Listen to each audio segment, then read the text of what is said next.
Boa tarde. Então, eu vou continuar então essa série sobre indexicalismo hoje eu vou tratar de uma coisa que é o, digamos assim, o terceiro componente, né, da mistura básica que forma o indexicalismo em termos de inspiração e de trajetória. A primeira que eu tratei no segundo episódio foi Levinas, a ideia da assimetria do outro, do absolutamente outro. O segundo foi Whitehead, tanto na ideia de um panperceptualismo que dá origem a uma monadologia, quanto na ideia de locus standi, que é uma ideia que pensa a medição quase de uma maneira que ao abraçar uma ontologia de eventos, abraça uma metafísica situada. E o terceiro componente que eu gostaria de introduzir agora é justamente a ideia de referência direta, né? Então, essa tradição da referência direta, que é uma tradição, digamos, sobretudo americana, a partir dos anos 60, 70, do século passado, é uma tradição que também dá os elementos para pensar no indexicalismo.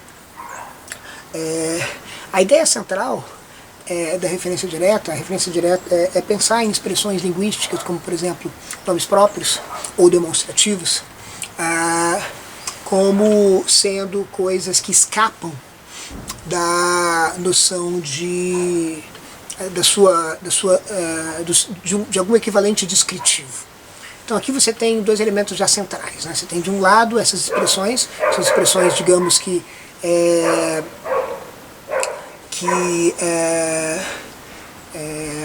escapam de uma descrição, ou seja, que transcendem a uma descrição, se a gente quiser falar assim, ou que de alguma maneira estão fora, não podem ser substituídas plenamente por descrições. E você tem as descrições que podem ser comparadas com substantivos, né? Então, quando você substitui um nome próprio, por exemplo, digamos, Cícero por orador romano, com alguma especificação mais, você está transformando um nome próprio num nome comum, portanto, num substantivo, tá? No caso dos demonstrativos é ainda mais claro, né? O demonstrativo, de alguma maneira, palavras indexicais, como, por exemplo, aqui, agora, eu, tu, além, outro. Essas palavras, elas escapam à descrição substantiva, elas apontam de alguma maneira para alguma coisa situada. Elas são maneiras de apontar, e isso é muito importante. Elas são maneiras de referenciar diretamente, né? Ou seja, referenciar diretamente significa, nesse jargão, justamente o seguinte: referenciar não por meio de uma descrição. Aí tem toda uma controvérsia importante, que em geral, Kripke, né, que é um dos heróis do movimento, talvez o mais famoso de todos, só o Kripke pensava que o que ele estava propondo, ou seja, o tipo de abordagem que ele propunha, sobretudo para nomes próprios, era uma abordagem que se contrapunha tanto à ideia de que a maior parte dos nomes próprios, por exemplo, é uma abreviatura de uma descrição definida, né, como, por exemplo, o atual presidente da Argentina, Alberto Fernández, seria uma abreviatura de o atual presidente da Argentina. Então, rejeitaria tanto essa ideia russeliana de que descrições definidas seriam sinônimas de nomes próprios, quanto a ideia freudiana de que, de alguma maneira, a mediação entre uma expressão e o seu referente seria o que ele chamava de zine, o que ele chamava de sentido, né? E esse sentido seria um modo de apresentação.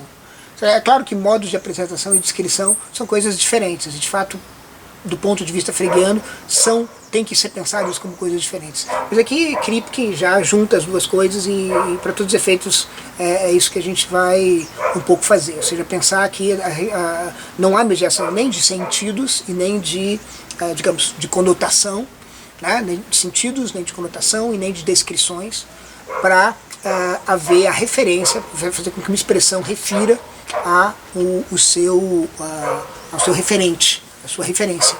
Então a descrição, portanto, é direta. Então, a ideia da descrição direta, portanto, é que você chega, vamos dizer assim, ao mundo sem o apelo a substantivo qualquer. E isso é a ideia a primeira ideia que é importante reter. Ou seja, você chegar a alguma coisa sem ter o substantivo que permitiria, por exemplo, você ter um contato em que você é capaz de descrever aquilo que você está referindo. Você é capaz de, por exemplo, ter o que a gente poderia chamar, com Wettstein, que é um outro teórico da referência direta, um contato cognitivo. A gente não precisaria ter um contato cognitivo, né, que seria dizer, eu volto a isso daqui a pouquinho, seria dizer, por exemplo, ser capaz de dar uma descrição, ou dar um sentido, ou dar a conotação daquilo que a gente está referindo. E aqui essa conexão entre substantivo e contato cognitivo é uma coisa que é interessante de explorar. Então, por exemplo, quando a gente fala de que o outro não pode ser substituído por uma descrição definida, significa que ele não pode ser substituído por alguma coisa que vai permitir o conhecimento na forma de uma totalidade que vê esse outro como substantivos. Então aqui a gente está mais ou menos num campo já que parece ter essa vizinhança indexicalista. Então, justamente, é aqui que está a questão. Ou seja, na verdade, quando você usa um nome próprio, por exemplo, Sócrates, você diz assim, Sócrates é uma pessoa, para falar rapidamente, uma pessoa pode pensar que Sócrates, dizer que Sócrates foi um geógrafo egípcio contemporâneo, e ao dizer isso, ao dizer uma coisa dessas, está falando de Sócrates. A descrição pode estar completamente errada, mas ele está ainda falando de Sócrates. Então você pode corrigir alguém quando que está aprendendo quem é Sócrates, não, Sócrates era gordo, não, Sócrates não era. Apesar de a pessoa só pensar em Sócrates como uma pessoa gorda, a pessoa pode estar ainda falando de Sócrates, ainda que com todas as descrições erradas. Então, ou seja, o substantivo não chega ao objeto. Tá? Então o conhecimento vai aparecer justamente aí. Né? Ou seja, não é o substantivo que chega ao objeto, não ou seja, o substantivo, a descrição definida não vai chegar ao outro. Né? O outro escapa disso. Por quê? Porque Sócrates poderia ter sido Sócrates, tudo bem, e nunca ter feito filosofia, ter sido um marinheiro, etc. Então você está falando de Sócrates, a ideia é você falar de Sócrates diretamente, independente de qualquer descrição, ou da maior parte das descrições, vamos dizer assim. Então o descritivismo se opõe, portanto, esse é o nome que cunhou. O descritivismo é aquilo que se opõe à referência direta. A referência direta ela passa ao largo das descrições. Então é nesse sentido que interessa. Agora, aqui é muito interessante a gente pensar, e aqui, enfim, os teóricos de referência direta que eu menciono no livro são Kripke, Perry vai ser bastante importante, eu vou voltar aí daqui a pouco, também Wettstein, também Kaplan, talvez alguns outros, mas basicamente é interessante pensar no seguinte, existe aqui também uma trama de singularidade, né? Digamos, a trama de singularidade é mais ou menos assim, e eu não vou me deter muito nela. A trama de singularidade é mais ou menos assim, em certo sentido é como se quando você tem referência direta, você pode, por exemplo, ter uma proposição singular, que é sobre alguma coisa específica, sobre um objeto, por exemplo, específico. Sobre, por exemplo, essa tinta, né? Esse tubo de tinta. Então, esse tubo de tinta é especificamente do que eu estou falando. Então, a descrição... essa questão da descrição definida e a definição mais precisa de uma descrição definida para você chegar no singular é uma questão muito importante. Bom, aí, o Russell ele, em certo sentido, não antevia, e o Kaplan fala disso, o David Kaplan fala disso, o Russell, em certo sentido, já antevia essa possibilidade de dizer assim, pode ser que haja uma independência entre nomes próprios e as descrições. Na verdade, essa sinonimidade pode não ser total. Por exemplo, eu posso conhecer algumas coisas, como, por exemplo, a cidade de Paris, por exemplo, sem saber nada sobre ela. Né? Eu posso ter um conhecimento por trato, por familiaridade. Eu posso conhecer alguma coisa sem ser capaz de fazer descrições.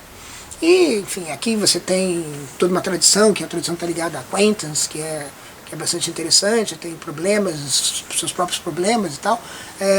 E essa é uma avenida que o Russell abriu e que, em certo sentido, talvez não tenha levado a cabo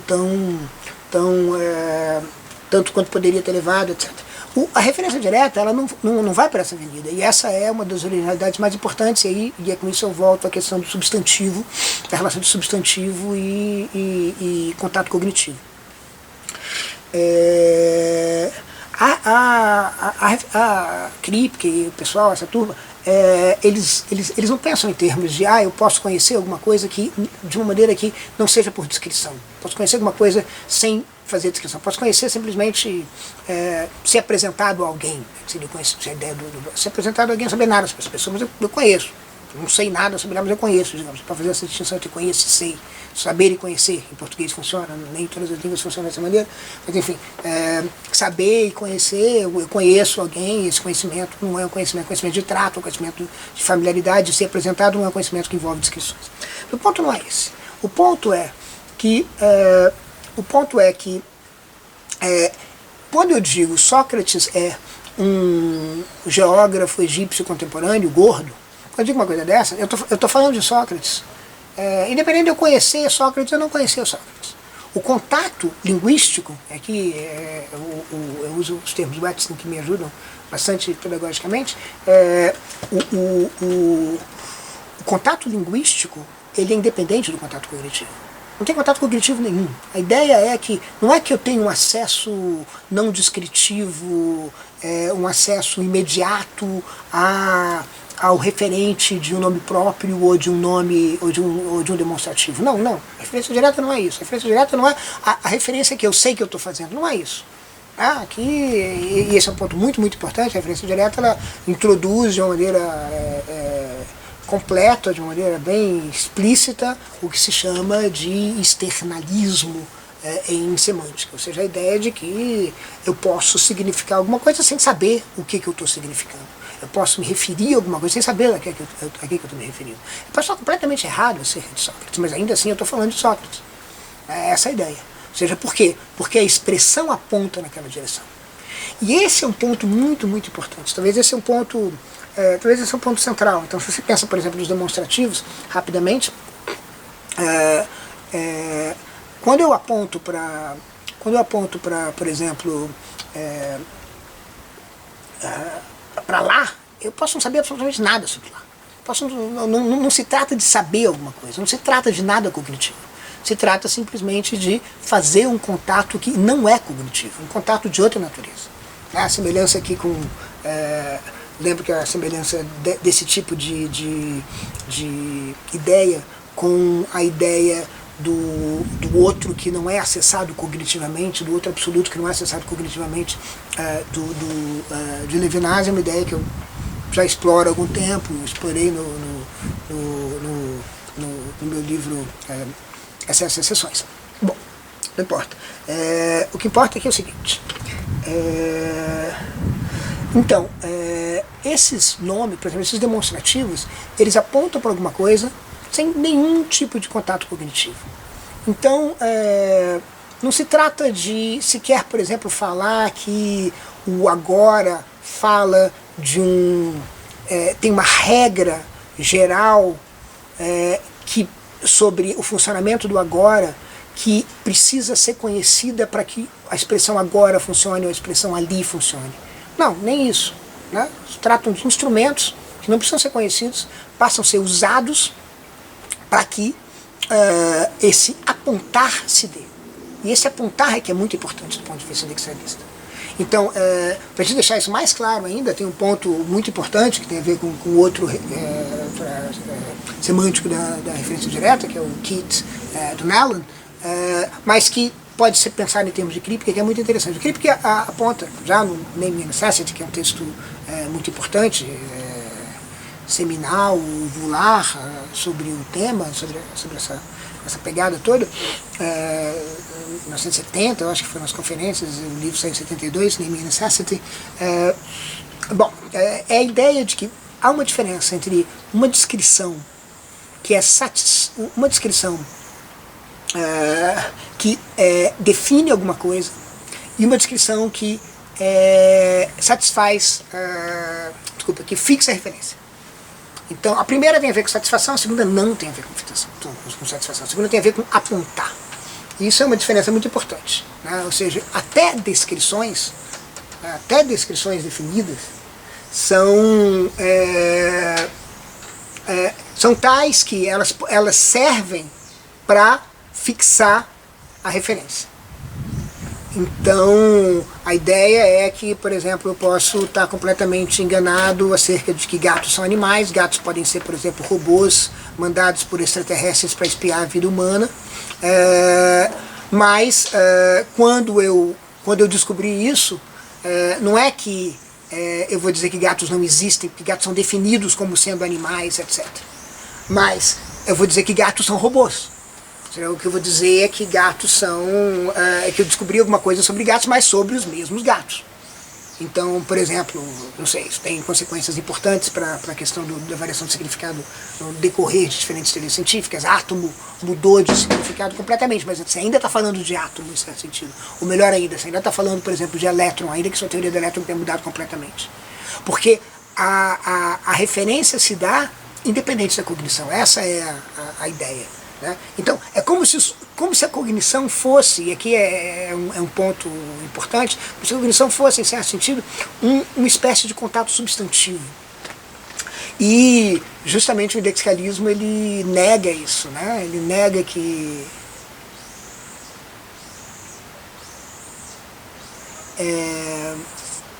Ele justamente diz, olha, na verdade existe alguma coisa que você faz contato e que não é substantivo e, portanto, o contato não é do tipo cognitivo. É claro que você pode também ter uma cognição de pronomes demonstrativos, nomes próprios, etc. Mas parece que essa cognição sempre adiciona a essas coisas uma espécie de descrição. Esse é o ponto. Então, por exemplo, quando você sabe alguma coisa sobre gato, que é alguma coisa que foi fixada, quer dizer, a referência de gato foi fixada com a expressão gatos são animais, né? Quando você sabe alguma coisa sobre isso, em certo sentido, você já incluiu algum substantivo. Né? E isso é uma coisa interessante, justamente por causa do seguinte, porque, por exemplo, há uma discussão entre o Kaplan e o Kripke, né? O Kaplan demonstrativo diz assim, o Kripke diz, olha, na verdade, essa mesa, por exemplo, para ser essa mesa, ela tem que ser feita dos mesmos materiais, porque aquilo que faz essa mesa ser essa mesa digamos, a origem que essa mesa teve. Então, por exemplo, o que faz Sócrates, né? Pensando com Kripke, né? O que faz Sócrates ser Sócrates é o batismo de Sócrates, quando pela primeira vez alguém deu o nome de Sócrates, e aí por meio de um conjunto de cadeias, Sócrates, que podia ter sido não um filósofo, mas um marinheiro, Sócrates, então, o uso da palavra Sócrates remete a esse primeiro uso, primeiro momento da palavra Sócrates, primeiro momento do nome próprio Sócrates. Beleza. Então, analogamente, essa mesa tem a ver com com a origem dessa mesa para Kripke. E o Kaplan vai dizer, olha, na verdade, ou seja, se essa mesa não fosse feita do material que ela é feita, de madeira, ela não seria essa mesa. E o Kaplan vai dizer assim, não, eu poderia ter essa mesa que fosse feita de material completamente diferente, tivesse uma origem completamente diferente, porque essa mesa não faz o contato substantivo cognitivo, essa mesa faz simplesmente o contato linguístico demonstrativo. Esse é o ponto. Entende? Esse é um ponto central.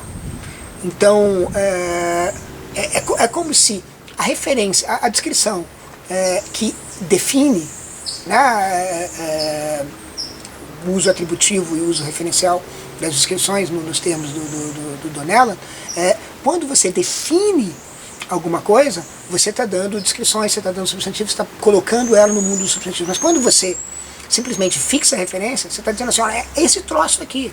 Seja, a minha descrição pode estar completamente errada. Seja, eu digo assim, animais, mamíferos, blá blá blá, totalmente errado. Quando eu digo, por exemplo, o agente do novo coronavírus humano. Eu posso estar completamente errado de que é um vírus, pode não ser um vírus, pode estar completamente enganado. Mas mesmo assim eu estou apontando para alguma coisa, essa que é a questão. Esse apontar que fixar a referência. Fixar a referência é justamente apontar para isso. E esse é um elemento central. Seja, demonstrativos fixam a referência significa o quê? Eles apontam. Seja, a parte de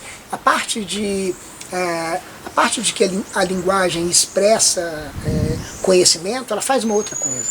Ela aponta. Né? E por que ela aponta é uma coisa que a descrição é uma coisa que o indexicalismo, em certo sentido, se interessa. Como é que ela aponta? O que é que faz com que ela seja capaz de apontar?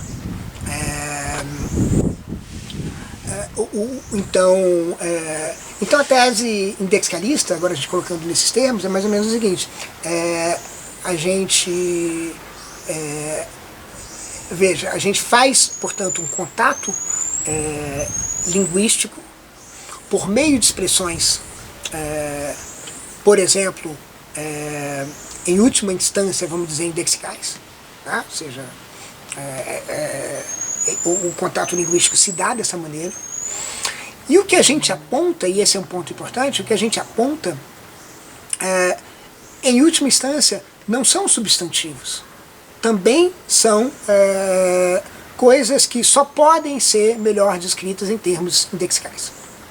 Tá? Então aí você tem uma consequência muito importante, a qual eu vou chegar daqui a pouco. Mas antes eu queria falar um pouquinho do Perry e de uma ideia interessante, que é a ideia de indexical essencial. Então o Perry ele introduz essa ideia de um essencial indexical. Indexical essencial. O indexical essencial é um indexical que, enfim, não você vai perder alguma coisa se você substituí-lo, né? E por uma descrição, por alguma coisa assim. Então o exemplo que ele dá, um exemplo que eu acho heurístico, há outros também que ele dá também que são muito bons, mas esse é o que ficou famoso na literatura. É um exemplo, mais ou menos assim, eu estou anos 70, estou no supermercado, eu estou comprando açúcar, e o açúcar é vendido em sacos de papel, que muitas vezes furam, tem um furinho, e aí quando você põe o saco no carrinho, vai saindo uma trilha de açúcar. Essa trilha de açúcar vai ficando no chão, porque do carrinho o açúcar vai cair no chão, e eu olho em volta e penso assim, eu acabei de comprar o açúcar, o meu açúcar estava furado e eu que estou fazendo essa trilha, mas eu ando por ali com o meu carrinho e aí eu chego assim, alguém está fazendo está sujando o chão do supermercado. Né? Quando eu me dou, e eu falo, bom, paciência, quem sabe eu vou olhar eu vou andar no carrinho em direção à trilha para procurar quem é que está fazendo está sujando o chão, para dizer assim, seu saco está furado, troca por outro, vamos fazer alguma coisa e tal. Mas mas só depois de algum tempo é que eu me dou conta que, na verdade, quem está sujando o chão do supermercado é eu. E quando eu faço isso, muda o meu comportamento. Percebe? Ainda que eu seja aquele que está sujando o chão do supermercado. Então a questão é que ele vai dizer assim, não adianta você insistir e dizer assim, não, mas veja bem, isso é uma descrição definida, mas não definida o suficiente. A questão é que para todos os efeitos nas situações que a gente está, a gente nunca vai ter descrições que vão poder, digamos assim, ser substituídas por pronomes, no caso, como eu, sem causar a prova de surpresas. Né? Então é esse ponto. Essa surpresa é que é o problema do indexical essencial. Indexical insubstituível, incorrigível, ineliminável. Bom, aí o Perry diz algumas coisas interessantes. Ele vai desenvolver a ideia de que, bom, Então, uma coisa que tem a ver com a referência direta é essa ideia de que a ideia de pensamento é uma ideia que eu acho que foi introduzida por Quine, que é a ideia de um pensamento de ré em oposição ao pensamento de dicto. O pensamento de dicto é você pensa sobre alguma coisa por meio de um juízo, uma descrição. Né? Então eu penso no atual presidente da Argentina.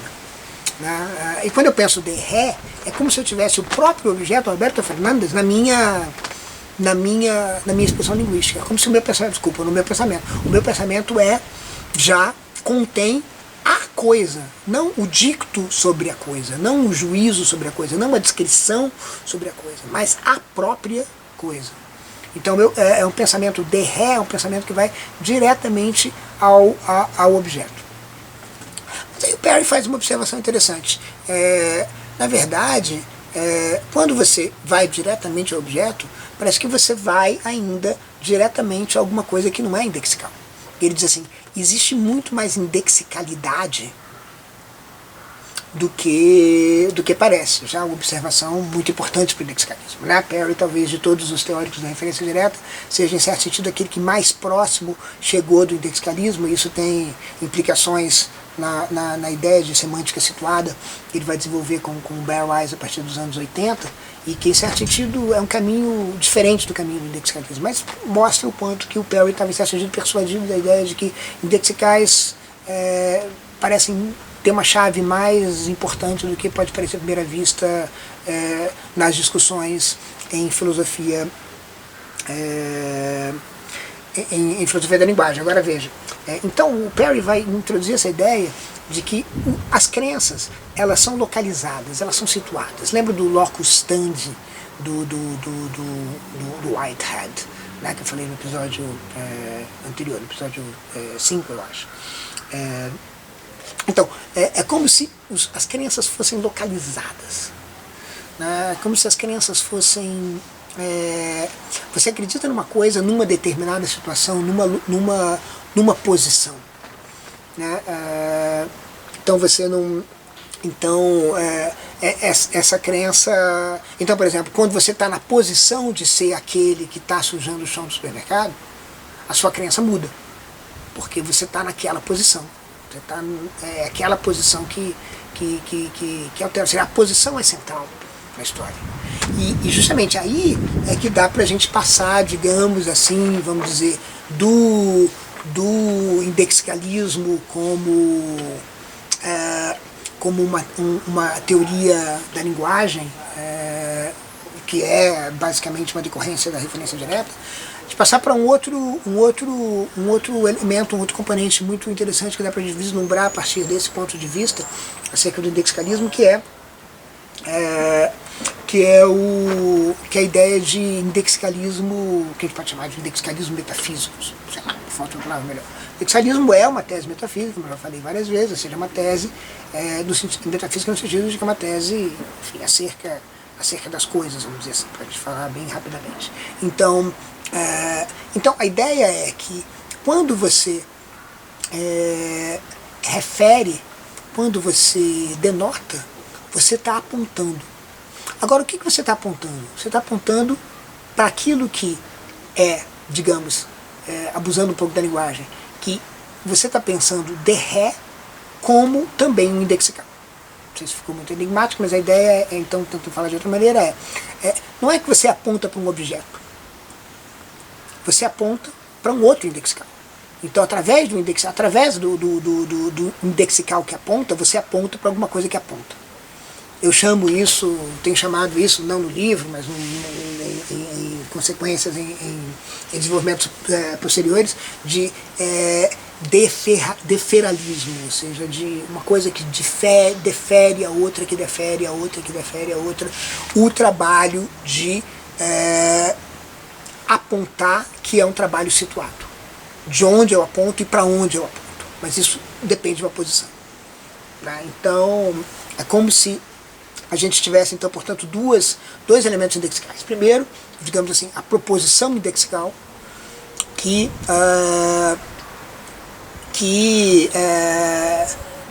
trata de alguma coisa.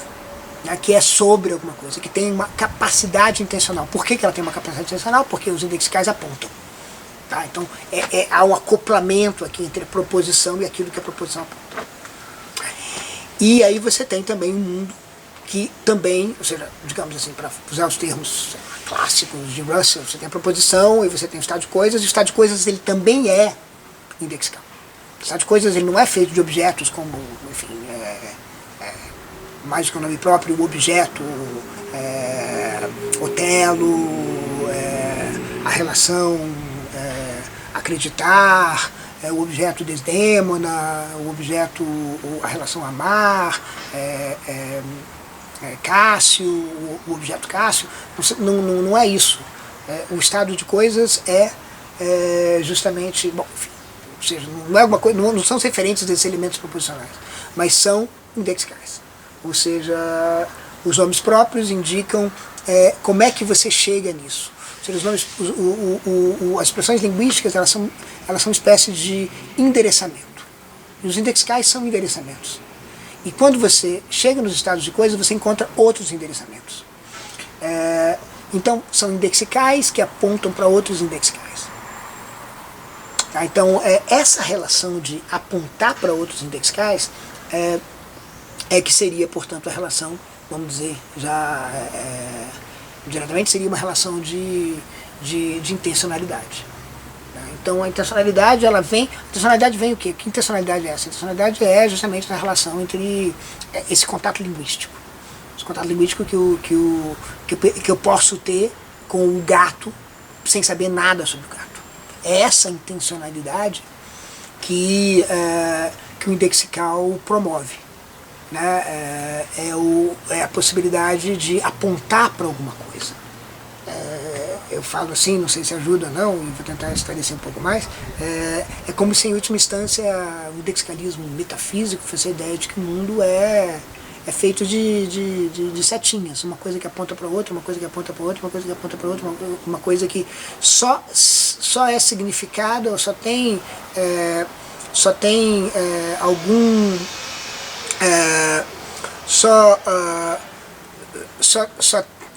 só existe enquanto aponta para alguma outra coisa. Esse apontar é que é o crucial da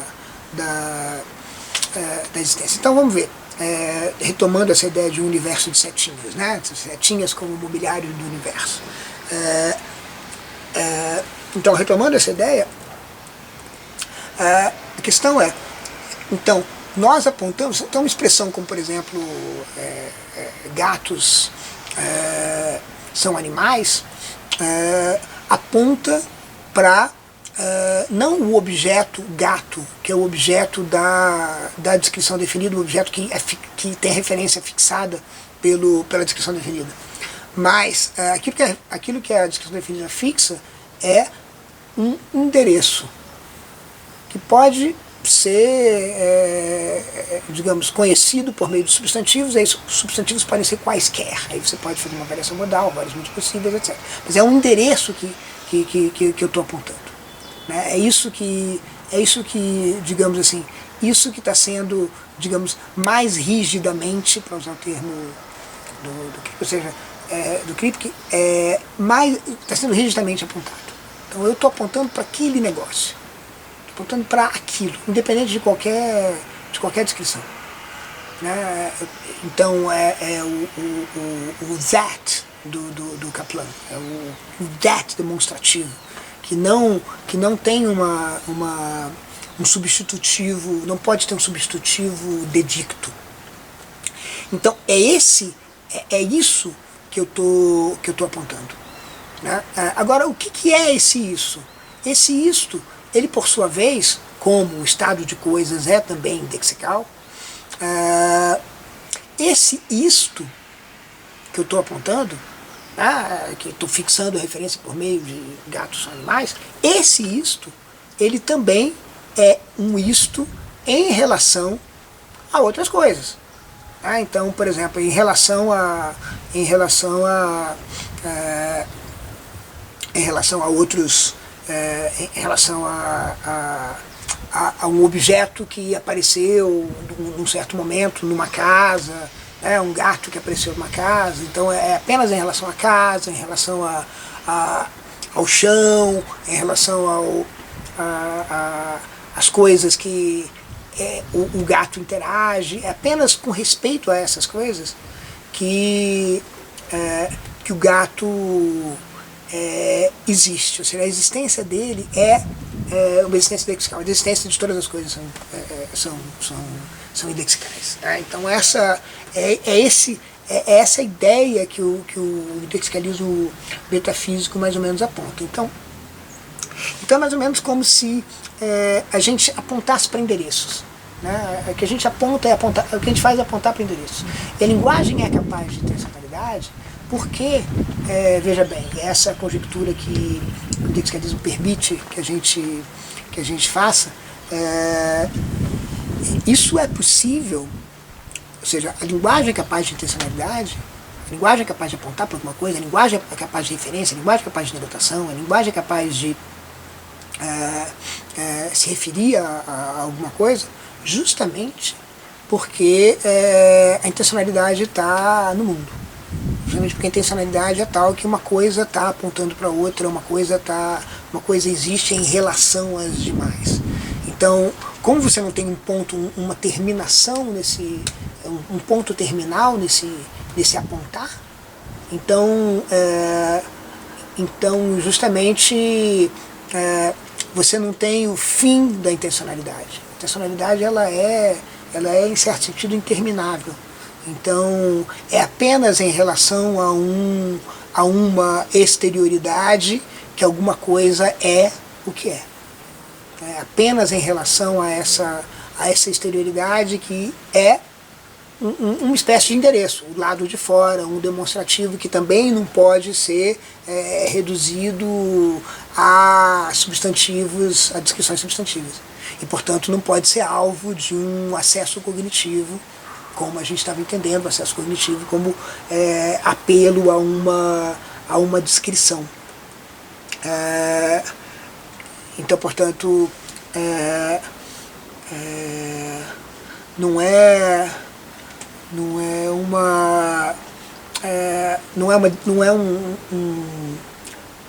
um apelo a uma descrição. O que você faz é uma outra coisa. É esse contato que, no caso da linguagem, do pensamento, é o que a gente pode chamar de contato linguístico, mas que não é um contato linguístico, isso não é o fim da história. O contato linguístico é uma seta que é possível porque o mundo é feito de setas. Então a linguagem, em certo sentido, ela se acopla ao mundo, justamente porque o mundo também é capaz de referir, fazer uma coisa, uma coisa se refere a outra, e uma coisa se refere a outra apontando para ela. Né? Então, portanto, a gente trata fundamentalmente de endereços. Esses endereços, eles nem sempre são perfeitamente conhecidos por nós, né? Eles são por exemplo, as expressões linguísticas, elas apontam para coisas que a gente não sabe que a gente está apontando. Eu aponto para aquela árvore, eu não sei quase nada sobre aquela árvore. Talvez, na verdade, se o meu apontamento for preciso, se eu conseguir definir o que significa, por exemplo, apontar, eu vou apontar para alguma coisa que eu nem sei que eu estou apontando e nem sei que existe. Então, esse sistema de endereçamento, esse sistema de lugares, não é um sistema com base em substantivos também, ou com base em descrições.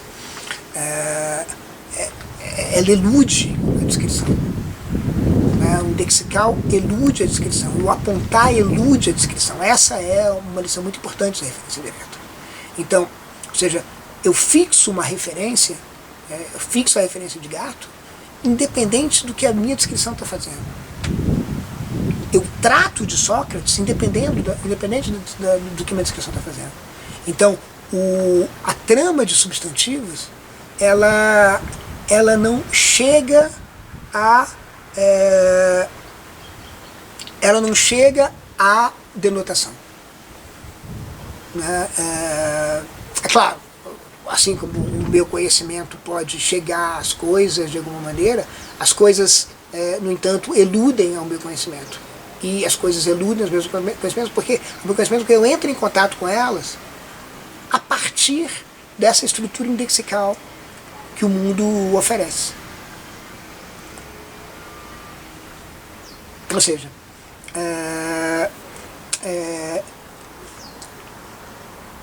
apontar é alguma coisa diferente de conhecer, e apontar é alguma coisa diferente de dar uma descrição. Né? E apontar é também alguma coisa diferente de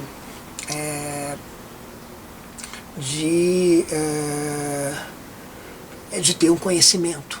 Eu aponto para uma coisa sem, ou seja, é como se o mecanismo de apontar, e aqui não se trata de dizer que, por exemplo, apontar é mais imediato, e eu acho que vou voltar a isso eventualmente, acho que no próximo episódio, talvez no próximo.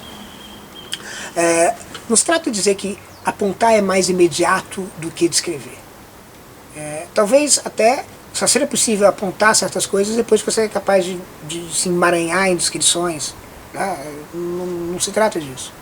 Se trata de que apontar, primeiro que apontar é uma coisa diferente, elude ao que você descreve. Isso é bastante importante.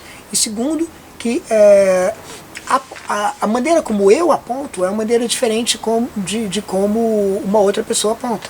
Então essa diferença é uma coisa muito importante. Ao contrário do que acontece no dedicto, no substantivo, onde você pretende uma descrição de parte alguma, né? A descrição pretende ser sempre uma descrição de parte alguma, a descrição definida pretende ser alguma coisa que aponta para esse livro e nenhum outro. O apontar, ele é todo feito com os recursos situados, né? Ele é todo centrado numa situação. O apontar, ele não existe um apontar geral. Existe um apontar que é portátil, que é levado para uma outra situação. Então, isso é muito importante. Ou seja, então, em certo sentido, se o mundo é indexical, os indexicais do mundo, eles não são, digamos assim, imediatamente percebidos, a não ser que eu empregue também todo um aparato indexical. E quando eu emprego todo um aparato indexical, você vai ter uma espécie de... você vai ter alguma trama de contato, de acoplamento entre os indexicais do mundo e os indexicais que eu estou usando. Então, portanto, esse acoplamento não é uma relação imediata. Enfim, eventualmente eu vou falar sobre indexicais e conceitos, acho que no próximo episódio. Mas justamente, ou seja, não se trata simplesmente de dizer assim, olha, eu imediatamente percebo os indexicais do mundo. Não, porque eu percebo através da minha estrutura indexical. Ou seja, é o situado afetando, o situado recebendo, né, tendo a receptividade de um outro situado. Mas justamente essa diferença de situações, essa diferença indexical está presente. Né? A gente pode pensar nisso em termos de correlação e tal, mas eu não vou fazer isso agora. Então, em certo sentido, a ideia de que o indexical ele é independente do substantivo, é independente da descrição, ele é tributário de uma maneira muito importante a essa ideia de referência direta. Essa ideia de que apontar, referir, denotar, elude ao contato cognitivo e à descrição e ao que os substantivos podem fazer.